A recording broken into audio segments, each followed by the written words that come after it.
Հայաստանի կառավարությունը շարունակում է փակ պահել վարչապետի, նախագահի, ազգային ժողովի նախագահի, արարողակարգային, տրանսպորտային, կեցության ծախսերը, չնայած Գրեկոն, Եվրոպայի խորհրդի կոռուպցիայի դեմ պայքարող պետությունների խումբը պահանջում է թափանցիկ դարձնել այդ ծախսերը։ Հայաստանում նախագահի, վարչապետի, ազգային ժողովի նախագահի արարողակարգային բնույթի ծախսերը դարձան գաղտնի 2016-ի դեկտեմբերին անվտանգության պատրվակով։ Մինչ այդ հրապարակումներ էին եղել, որ նախկին նախագահ Սերժ Սարգսյանը պետական օդանավով մեկնել էր գործարար Սամվել Կարապետյանի որդու հարսանիքին կամ մասնակցել Մոսկվայում Արա Աբրահամյանի ծննդյան արարողությանը դարձյալ պետական օդանավով։ Պարզվում է, որ Սերժ Սարգսյանը հարսանիքի է մեկնել ոչ թե իր սեփական միջոցների, այլ մեր հարկատուներից հաշվին։ 2013-ին ընդդիմադիր падգամավորները կոշտ քննադատել էին նախկին վարչապետ Տիգրան Սարգսյանին $200,000 3 հատուկ չվերթ կազմակերպելու համար։ Շռայլությունների միջոցով է փաստորեն մեր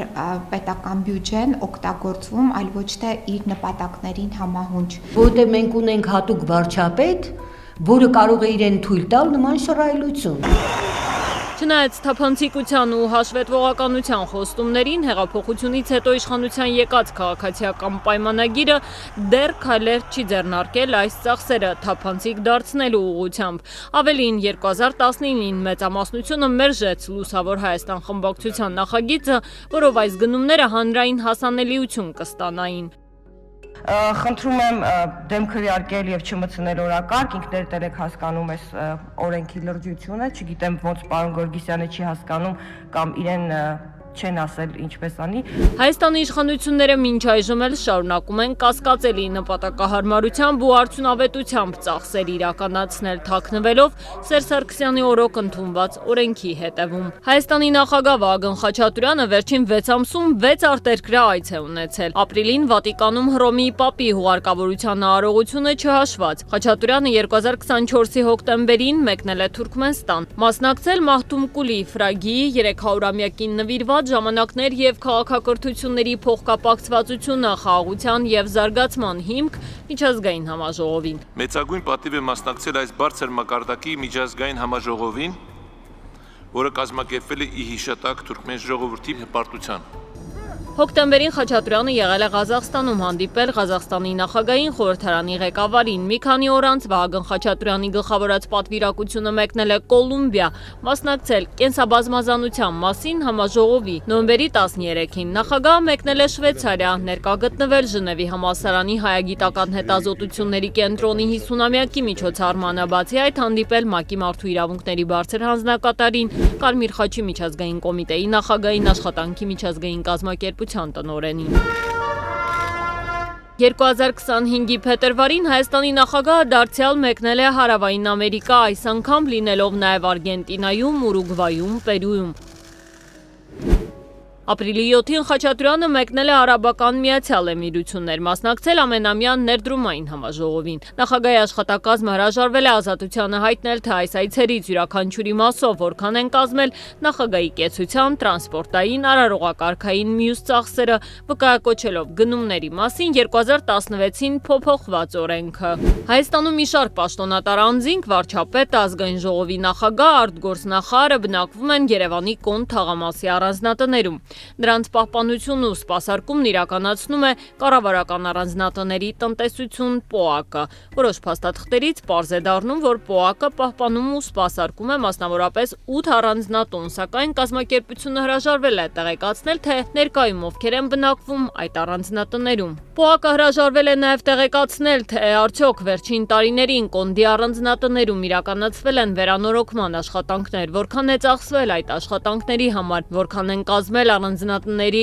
էլեկտրաէներգիայի, ջեռուցման, սննդի ծախսերը եւ այլն։ Խուսափելով պատասխանել այս հարցերին, ՊՕԱԿ-ը դարձյալ վկայակոչել է գնումների մասին օրենքի այն կետը, որով վարչապետի, նախագահի, ազգային ժողովի նախագահի սննդի, կեցության, տրանսպորտի, արարողակարգային ծախսերը գաղտնի են։ Վերջին տարիներին կառավարական առանձնատների տնտեսություն ՊՕԱԿ-ի բյուջեն կայուն աճել է։ 2021-ի դեկտեմբերի 30-ին կառավարությունն ընդունեց մի որոշում, որով Կոնդի առանձնատների գործունեության առարկանու նպատակը լրացվեց ու ընդլայնվեց, ձևակերպվելով այսպես. Կոնդի առանձնատների տնտեսություն, պետական ոչ առևտրային կազմակերպության գործունեության առարկան եւ հիմնական նպատակը Հայաստանի Հանրապետության բարձրաստիճան պաշտոնատար անձանց ծառայողական առանձնատների սպասարկումն ու շահագործումն է, ինչպես նաև ծառայողական առանձնատներում բնակվող հատուկ պետական պաշտպանության ենթակա անձանց անվտանգության ապահովման մասին օրենքի 5-րդ հոդվածի 2-րդ մասով նախատեսված պաշտոնատար անձանց կեցության սննդի սպասարկումն ու ապահովումը։ Այս ձևակերպումը կասկածներ է առաջացնում, որ պոակի վրա դրվել է նաև Կոնդում բնակվող պաշտոնատար անձանց եւ նրանց ընտանիքների համար սննդի ապահովումը։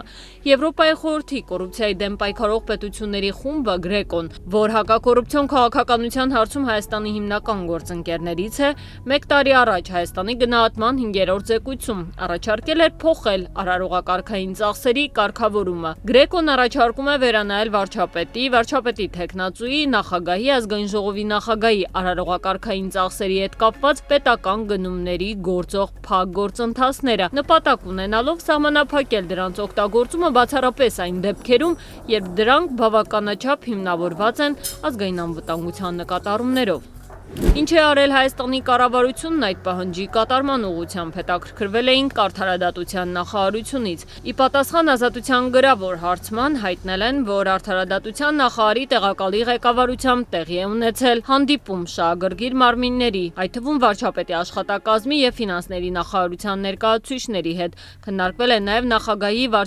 վարչապետի թեկնածուի եւ ազգային ժողովի նախագահի արարողակարգային ծախսերի հետ կապված պետական գնումների գործող փակ գործընթացների վերանայման հնարավորությունը։ Արդարադատության նախարարությունն իր պատասխանում նաև շեշտել է, որ գնումների գործընթացի պետական կարգավորման եւ համակարգման իրականացումը, ինչպես նաև գնումների վերաբերյալ քաղաքականության մշակումը դուրս են Արդարադատության նախարարության լիազորություններից։ Ըստ էության գերատեսչությունն ակնարկում է, որ գնումների հետ կապված օրենսդրությունը պիտի փոխվի ֆինանսների նախարարության նախաձեռնությամբ։ Գրեկոն արձագանքելով Ազատության հարցերին ու անդրադառնալով վարչապետի թեկնածուի, ազգային ժողովի նախագահի ու նախագահի ծախսերի մի մեծ մասի փակ լինելուն նշել է. համոզված չեմ, որ վերոնշյալ ծախսերը պետք է ազատվեն ընդհանուր բաց մրցույթի ու թափանցիկության ռեժիմից։ Կառույցը Հայաստանի մասով իր առաջարկների կատարումը կգնահատի 2026-ին Հայաստանի զեկույցի հիման վրա, որը պետք է ներկայացվի մինչև այս տարվա սեպտեմբերի 30-ը։ Գրեկոն շեշտում է, թափանցիկությունը հակակոռուպցիոն պայքարի առանցքային բաղադրիչ է, հաստատությունների նկատմամբ վստահությունը բարձրացնելու լավ միջոց։ Գրեկոյի կանոնակարգը հատուկ ընթացակարգ է նախատեսում այն անդամ պետությունների համար, որոնց պատասխանները Գրեկոյի առաջարկներին հիմնականում եղել են անբավարար, նշված է Ազատությանը ուղղված կառույցի պատասխանում։